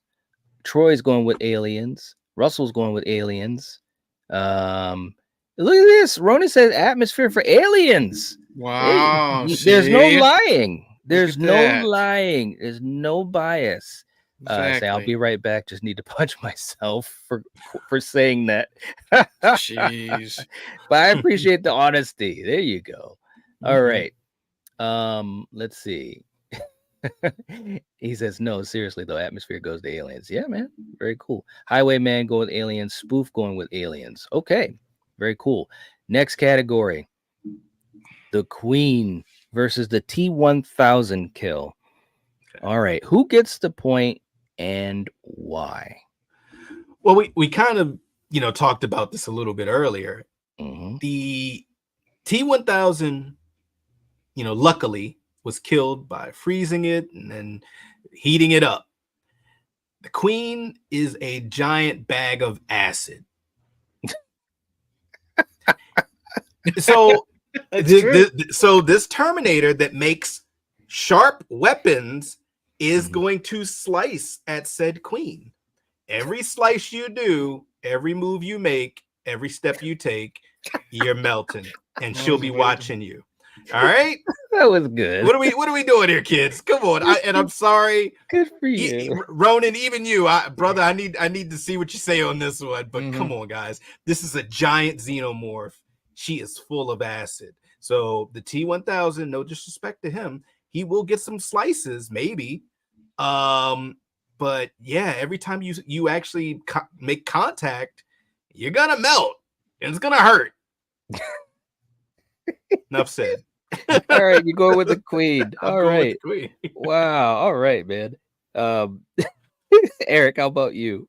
He makes great points. Knives, stabbing weapons. Well, you got to get close to the Queen to take it out. Once you stab it, even whether it's a kill stab or not, it's going to melt your knife. If you get what I'm saying, and there ain't going to be much left. But not just that in a battle. I'm still going Queen Alien because just again, Robert Patrick is cool. He's cold. He's calculating. The morphine effect is cool. But it's really hard to beat that Queen Alien. I already love the xenomorphs by themselves. But when you have the look, the feel, the nastiness of the Queen, that's what ups it from a regular xenomorph. It's just nasty. You know what I mean? You could tell that thing is in a bad mood. And you'd be too. If your whole life you're just sitting there laying eggs, you got nothing else to do. You know what I mean? You're waiting for someone like Ripley to show up at least so you can have some exercise and maybe do something with your life. There's just so much I love about this Queen. No disrespect to the T-1000 because it was cool for its time. We've never seen it before, but it's really we haven't really seen anything like the Queen Alien since it came out in '86 as well. So, all right, okay, real quick in the chat. Let's see. Philip saying Queen, the Terminator, the T-1000 would lose because of her blood. Kay's going with the T-1000. Alan said Sting over here. That's right. Shout out to the police. Oh man, that was awesome. That was a good one, Kill. I'll give you credit on that. Scott saying, damn, Kill right on the money. The Alien Queen for the win. Kay saying liquid metal is greater than xenomorphs. Ooh, okay. Ronan saying, as far as what's scary to me, I'll put myself in a dark hallway. I turn the corner and there's light. I see one or the other. I'm shitting my pants if I see the xenomorph Queen. There you go. Yeah. Wow. All right. Danielle has voted for the Terminator in every category, including which one had a cooler spaceship. The T-1000. I'm joking. T-1000 took the whole movie to destroy it in a very specific manner. The Queen just shoot her up from a distance. If it's T-1000 versus Queen toe-to-toe, still T-1000. Wow, it would just slice and dice. Yeah, but that thing bleeds. It will melt. Acid, yeah. And plus, the thing. Is the Queen Alien alive or is she dead? If you know, you know. Yeah. Oh, hey. If you know, wow. You know. Hey, good for you, buddy. Kills. If you know, you know. Kills on a different level tonight. All right. I'm just saying. Wow. The T-1000 is dead. Yeah. The Queen. He really did die, didn't he? Yeah. Troy said if the T-1000 could shapeshift, can it be a Xeno and sneak up? Oh, that's great. That was a good one, man. That caught me off guard. All right. I'm just playing. Daniel's like, I voted for aliens a few times. I know. I'm just playing. I'm just playing. We're at 43 likes, guys. Let's hit that like button. Look, for me, this has got to go to the queen. It's got to go to the queen because, again, the T-1000 will fight, toe to toe, come in, and so forth, and it would lose. It would just lose. But if we're talking about if we're talking about the iconic imagery, here's the thing. You've got Robert Patrick, who I love. You guys know I love Robert Patrick. But in the film, we do see the morphing and the shape-shifting, but that's not all the time. You know what I'm saying? Right. So just what they were able to do with this Queen Xenomorph in 1986, the puppetry and just everything, all the people that had to man this motherfucker. It's like, it's just so cool, man. So I got to etch this out to the queen. But I love this conversation toe to toe. This is great. Can he shapeshift into the Xenomorph and sneak up? That was great, man. He'd be a very small Xenomorph, because it's got to be equal size, right? Yeah, good point. All right, next up. Now this is a fun one. Arnold versus the Marines. All right. Now here's the situation. We're going to take Arnold as we see him in T2 versus the Marines that we've seen in Aliens. Even playing field, as far as, it's not like, we're just on an even battlefield. We're not in the Terminator's future, and we're not, in space about to get ejected out like in Aliens. Kill, who wins in that fight? Is it Arnold or is it the Marines? Okay, so I just have two quick questions. Okay. So when you say Marines, I'm assuming you're talking about the drop ship squad, not the pilots, not right. Okay, just the squad. Absolutely. Good question. Not Ellen, Burke, not and Farrow, Gorman, right? Farrow and her co-pilot. Okay, so just the squad, just the squad. Weaponry. Yeah. The squad can use their full weapon armaments without fear of blowing up the nuclear reactor. Right. Okay. And Arnold has access to weapons as well. Okay. Yeah. I'm probably still going to have to lean to Arnold because he is a Terminator, and even with their most powerful guns, I mean, granted, they have grenade launchers on their rifles, smart guns. I don't know. See, damn it, I don't know. This is tough. Now, the more I'm saying it, each one of their kind of standard guns has the grenade port, but Arnold would probably shoot them before they could get the shot off because he's a robot. I gotta go with my first thought. Barely, I'm gonna go Arnold. All right. Okay, Eric, how about you?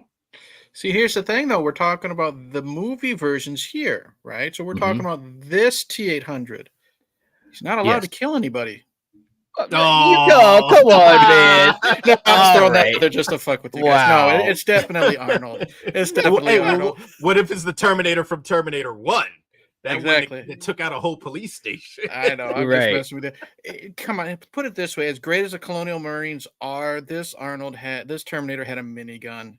They're gone in 30 seconds. All right. Sorry. Okay. I had to throw that out there to you guys just to get a reaction. That was good. For me, man, I have to agree. I mean, seriously, Arnold. But here's the other thing too. Just the strategies that he can employ. You know what I'm saying? Like if it's an even place that they're fighting or whatever, you know what I'm saying, and each has access to weapons, I think that it's going to be short work for Arnold. A thinking computer, it can adapt, and it's a Terminator. But here's something now that I'm thinking. Kyle Reese was able to pretty much take out a Terminator alone. That's true. Yeah. I mean, like I'm just saying, like if one of them can get one of those grenades, like that, Vasquez kind of unalived herself and kind of jam it in, like somewhere. I don't know. I mean, Kyle Reese was one soldier could do it. That's right. I think Kyle Reese got lucky though. That's the thing. Yeah, it's true. I hate to say it. He basically sacrificed himself to do it. Yeah, because you got to get that close. Yeah, this is true. Yeah. Arnold's All got a right. minigun. He can kill you from a distance. You know what I mean? That's That's the right. thing. We got Elm Street in the house. What's up, man? Good to see you. Hope you're doing well. Let's see. Danielle saying Marines did have the weapons to destroy a Terminator, but did they know it was a Terminator before T2 kills them? Terminator 2 or Marines, depending on the situation. That's a fair question as well. Mhm. But to be honest, I don't know if it still makes enough of a well, it might make a difference. But yeah, that's a good question. Good question. Scott going with Arnold. Paul is going with the Marines. Elm Street's going with Arnold. Okay. Let's see. Highwayman saying Arnold takes the fight. All right. But here's the thing to consider as well. The Mhm. T-800 doesn't necessarily need a weapon. Look how he killed the punkers with just his bare hands in the first movie. That's You know true what I mean? So too. we know he can punch through your body. So Yeah, if he it's gets up true, man. close, Yeah, absolutely. Okay, man. We are rounding out to our final 10 minutes. So we're gonna run through these. Next category kill. You knew we would have to do this. Ripley against Connor, part 2. Part 2 from last week. Who gets the point and why? I love both these women. Wow. I'm gonna have to go Sarah Connor.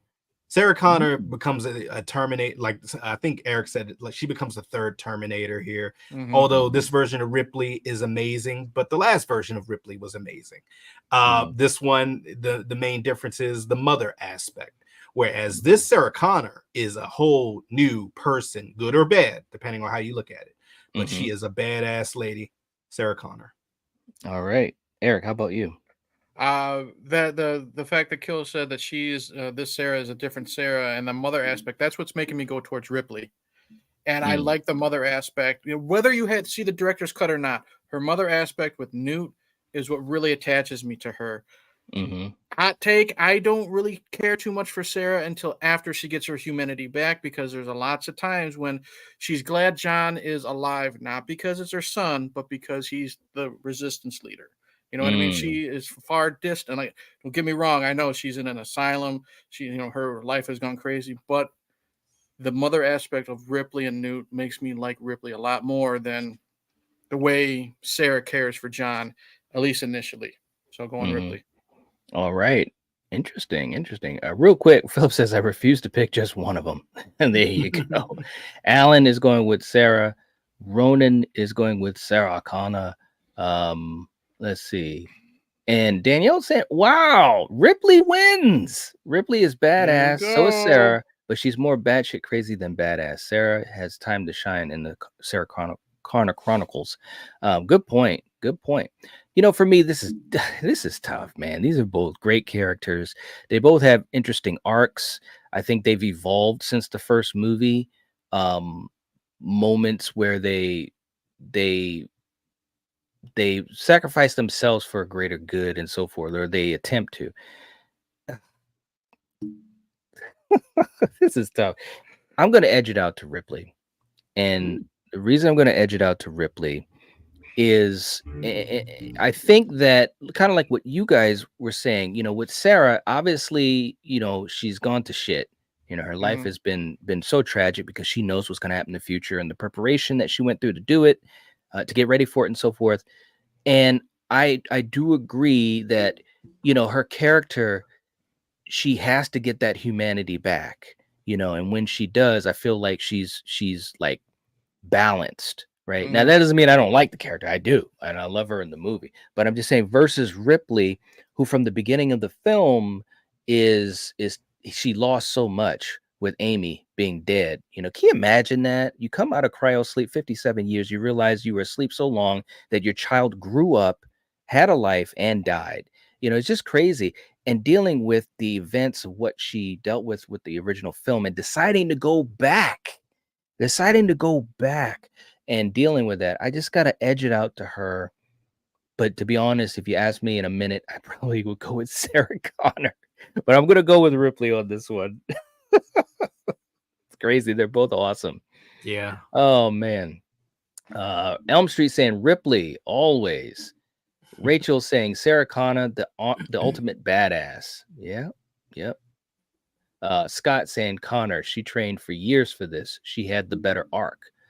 Interesting. All You right. know, one thing that just popped in my head, if you saw the last Terminator movie, Dark Fate, and how it kind of retconned some of the other stuff, she gets her humanity back just to lose it because of another tragic event. Yeah. Good point. Yep. So poor Sarah Connor.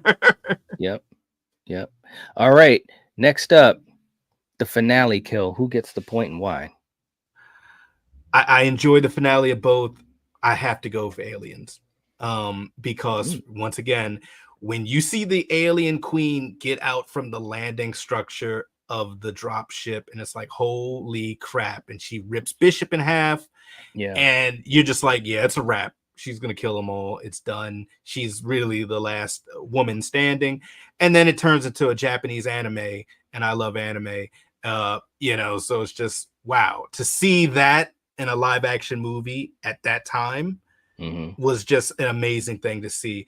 Granted, she reprises the kind of way of killing the alien by putting them out into the dead of space, but it's done in a very different way, and it's awesome to watch. No disrespect to T2, but I'm going to Aliens. All right, Eric, how about you?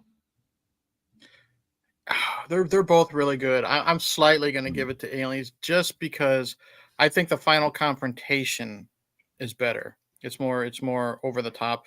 It's not just Ripley in the power loader. It's the surprise of the alien queen when she takes out Bishop. And it's kind of an ongoing joke, that every single alien is shot out into space. You know what I mean? Like in every freaking movie, just about. But it was just so good. I liked how no one was safe when that airlock was open. Even Newt, she probably could have gotten sucked out if it wasn't for the fact that Bishop grabbed her, type of thing.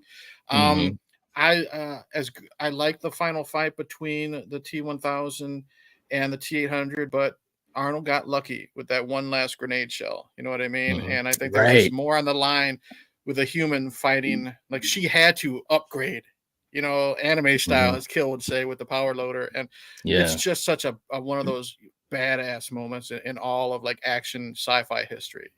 Gotta go Aliens. All right. For me, it's so tough because both finales are so good. But Kill, you made a great point, is that you have that element of surprise at the end with Aliens, because who knew, man? I mean, once Bishop saved the day, it was like, yay, we're all cool. And it's like finally Bishop gets his moment to be awesome. And all of a sudden, boom, he gets ripped in half. And it's like, oh crap, and it was just so well done. I gotta give it to Aliens. It's barely, but I just gotta edge it out, man. He can't even enjoy the moment where Ripley finally trusts him. Yes, and says he did a good job. Yeah. That's right, man. It's so close. Okay, guys, let's go to our final category, which is the choose category. Again, this will be the final category. If you want to put points to a film, this is your last chance to do it once we get done with this category. Just to put that out there right now, as we always try to do, and we always have people coming in after it. All right, let's do this thing. Kill. Who gets the point and why? Love both these movies, but my answer is kind of the same from last week. I'm going Aliens because it upped everything I loved about the original and kind of did its own thing. More action, still a great storyline, great characters, great overall cast, and just an amazing sequel. No disrespect to T2, but got to go Aliens. Now let me ask something real quick, and I want to just real quick because we're was T2 the film that you said didn't age as well? Aspects, yes. Aspects, yes. And mainly because it takes place on Earth. You got arcades, you got some of the the technology, things like that, the sayings, the puns, it does have a 90s vista, feel. baby. Whereas Aliens, it's all make timeless. It's all foreign. It's timeless. And other than maybe hairdos, you really, you know, it doesn't true. show its age, you know. Yeah. Okay. Yeah. I was wondering what. Yeah, that's interesting, man. We might have to talk about that at some other point. That's an interesting take. All right, Eric. How about you? Who you choosing? I'll make it quick since we're pressed for time. I'm going Yep. Aliens. Okay. I loved Terminator 2 so much, but there's so much more for me to personally love in Aliens. You know, the feel, the action, the characters. Ripley, again, I love her more than I love Sarah in this. And again, it's hard to beat that Queen Alien. She's so good. And from what Cameron did compared to what Ridley Scott did, you know, I prefer Aliens over Alien for the action aspect. And if you can make a sequel better than the original, I'm going with Aliens. I do love Terminator 2, but I love the original more. But if I love Aliens more than I loved Alien, that's another bonus point. Wow. Okay, that was you went Yeah. in there. That's good. All right. Yeah. For me, this is so tough. Both these movies, I spent a lot of time watching them when I was growing up, and they're both great. And I could change this easily within a minute. But going through these categories and kind of seeing all the different little small pieces of the bigger puzzle, I'm also going to go with Aliens on this, man, because I think that there was so much that they were doing with this film, and the level of creativity it's higher because it's Alien, right? You know, Mhm. LA, we all know what LA looks like. I mean, granted, we do see the future war for that opening montage, and that's great, but this isn't Terminator Salvation. Okay. Um, so I'm gonna edge it out the Aliens, man, and it's tough because I love T2 as well. I mean, it's a fantastic film, but I'm gonna edge it out the Aliens. Okay, real quick too, we had super chats come in. We had Troy coming in. $5 super chat. Thank you so much, brother. Saying choosing T2. Choose T2. Gave it to Alien last week, but T2 was a game changing phenomenon. All right. Very, very cool, man. We also got Ronan coming in also for T2. So we've got 10 more points to T2. This is going to be interesting, man. All right. Now, let's do this. Let's do our wrap up and let's count up the score. And Kill, let's start with you with the wrap up. What do you think, man? How's this Okay. gone? So these are two great movies, and you know, as far as the camaraderie that's in Aliens and the original Alien, there's only one other movie that has camaraderie on that level, and that's The Thing. When you can have an ensemble cast that just gels together so well, and it seems like for the most part, say what you want about the Alien franchise, for the most part, the groups, they gel together in Yeah. most of the movies. You know, obviously, you know, variations on how well they gel and how much Yeah. we like them. But overall, these are two great movies that still hold up to this day. And even if you're not a science fiction fan, it doesn't get much better than these two. So, Eric, go for it. First off, shout out to the groups in Alien, the Alien franchise. No matter what you feel about the movie, at least there's no Jai Courtney screwing everything up. Now, I still don't forgive that man. I was so excited last week because we knew we'd have to do this week the two films, and we knew it would be really tough because they're both Cameron films. They're both Stan Winston effects. Um, Great characters in both movies, story, and it proved that why Cameron pretty much ruled the 80s and 90s. You know what I mean? He can write and direct like a master. There's a reason why, you know, people say he's difficult to work with. Well, so is Stanley Kubrick, and it's because they know what they want for the finished product, and they usually nail it out of the park. Cameron more so than Kubrick, in my opinion. Great characters, great franchise. Well, fun franchises all around. I'll say that. Especially these two. You know, these aren't just great movies. There's a lot of fun to them as well. So tonight was great. All right, man. Okay, so this is what we have, man. We've got a tale of two scores, man. We've got for the panel vote, Mm-hmm. we've got a score of 22 to 30. And the super chat vote is a score of 75 to 5. So we have a tie between the panel and the super chats.